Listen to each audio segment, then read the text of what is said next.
Okay? Because it is indifferent to that, it gives you the power to yourself. It empowers you to manifest your desires by the actions you take in the universe. So one of the great secrets beyond the secret is that you have a power that you can touch on if you understand how to use it.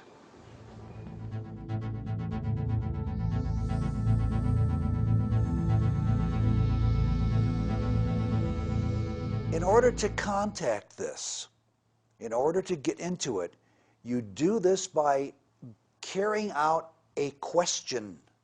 You carry out a process of questioning. What you don't do is answer the question. When you are in a situation that arises, and that situation calls for you to take action, you at that moment will be given the opportunity from this place, whatever you want to call it, this mind or whatever it is, to ask this question. The question is, who is taking this action?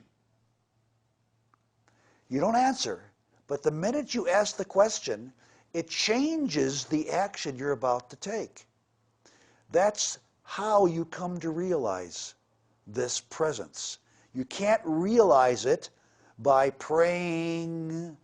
You can't realize it because in typical religions, oh, help me, you pray to something outside of yourself. That isn't it. It's in you. It's part of you. And that was, this is in Christian theology, this is in Buddhist theology, it's in all of them. But people miss the point because they identify with whatever conditions they're in. It's easy to do because, let's say you're poor and you're hungry. It's very hard not to identify with being poor and hungry. And because so many of us are poor and hungry, we're in a fix. Because out of poverty and hunger comes violence. It's as natural as you can expect. Because when you're poor and you're hungry, you've got nothing to turn to. So we have to understand that. And that's why compassion and understanding is something each human being must do by, if you can't do anything else, you can at least ask yourself, who is taking this action? Not necessarily answering it, but asking it. This is the Big Bang within you. This is a picture of a simple quark and an anti-quark, and they make up what is called a meson, a fundamental particle. And when you try to pull them apart, what happens is that energy seems to rush in, which keeps them glued together. Here is a proton made up of 3 quarks, and when you try to pull those apart, energy seems to rush in, which fuses them back together. So we can't get separate quarks from each other. We can't separate them out. This is the gluon field. Not only that, but each of those quarks is very light in weight. They're very, very light in weight. But the gluon field gives it mass. In other words, material is forming and unforming constantly going on inside of you. You are a hotbed of matter forming and disappearing. Now, I'm going to tell you a little story here. There's a search going on to find out what is the fundamental particle. But I want to show you in this little story how a quark, how it can suddenly get heavier, how it can gain mass. So what I want you to think of now is that the field, this called the gluon field, is a room filled with scientists. And what are the scientists doing? They're all talking to each other. Yakety, yakety, yakety, yakety, yakety, yakety, yakety. All random. What did you do? Like that. Okay?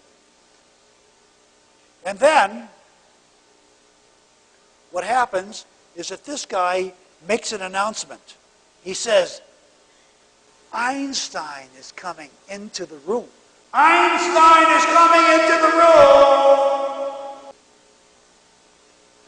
And when he comes into the room, all of the other scientists go, whoa! We better, whoa! So what happens?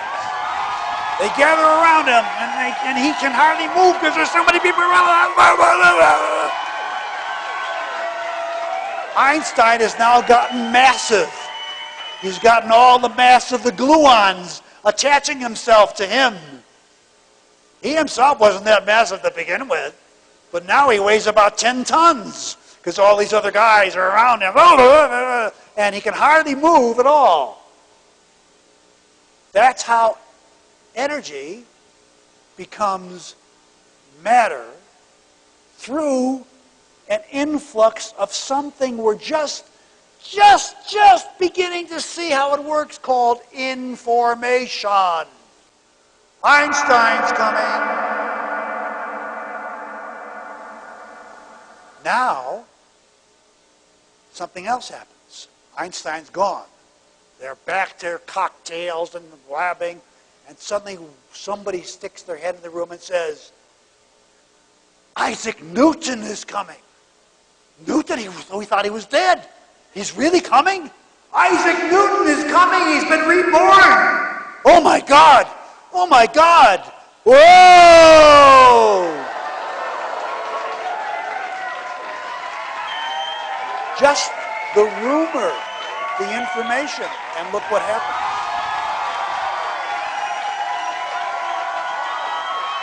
There is no Newton. But that little gathering has suddenly made mass.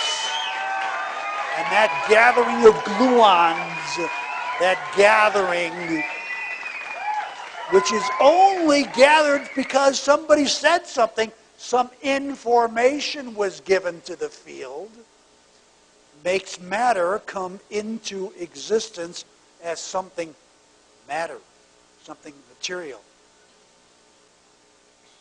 Now, what has this got to do with anything? Everything. I mean, everything. All the matter in the world is made from information. Now you may wonder, what the heck is that all about? What does that mean? Everything is made of information. I'm made of information? What does that mean? Well, we need to find out. You are essentially, first of all, what is information? Information is stuff of the mind. It's mind stuff. I don't know what that means, but call it mind stuff. It's a mixed metaphor. It's a mixed bag. I don't know what a mind stuff looks like. I know what stuff looks like. I know what it means when I'm stuffed. Oh boy, my stuff. I know what that means. But mind stuff? Can I stuff my head with stuff like I stuff my belly with stuff? No. But it's mind stuff. It's something we call it something. But we don't really know what it is. Mind stuff.